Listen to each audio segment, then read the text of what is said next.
എല്ലാ ടീച്ചേഴ്സും കുട്ടികളോട് ഒരുപോലെയാണോ പെരുമാറിയിരുന്നതെന്ന് ചോദിച്ചാൽ അല്ല അല്ലേ.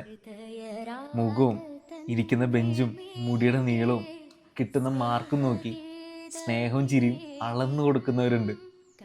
അതിപ്പോൾ സ്കൂളിൽ എവിടെ വെച്ച് കണ്ടാലും ഒരു പുച്ഛത്തോടെ മാത്രം നോക്കുന്ന ടീച്ചേഴ്സ്. അവർക്ക് ഇഷ്ടമല്ലാത്ത കുട്ടികളുടെ കുഞ്ഞു വിജയങ്ങൾ വരെ എന്തോ വലിയ സംശയത്തോടെ മാത്രം നോക്കിയിരുന്നവർ. ഒരു ആൺകുട്ടിയും പെൺകുട്ടിയും വരാന്തയിൽ നിന്ന് സംസാരിച്ചാലോ, ഇനിയിപ്പോൾ ഒരു കൊടയിൽ ഒരുമിച്ച് വരുന്ന കണ്ടാലോ സ്റ്റാഫ് റൂമിൽ ചെന്ന് പാട്ട് പാടുന്ന ടീച്ചേഴ്സ് ഉണ്ട്.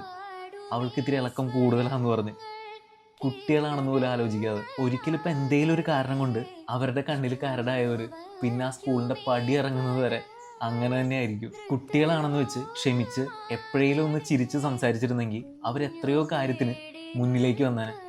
പകരം എത്രയോ അവസരത്തിൽ അവരെ മാറ്റി നിർത്തിയിട്ടുണ്ടാവും. ചില ടീച്ചേഴ്സിൻ്റെ ഈ ചിരിക്കാത്ത മുഖവും പുറത്തേക്ക് കാണിക്കുന്ന ഈ വെറുപ്പും ജീവിതത്തിലെ ഏറ്റവും നല്ല കാലഘട്ടം എത്രയോ കുട്ടികൾക്ക് മോശം ഓർമ്മയായിരിക്കും.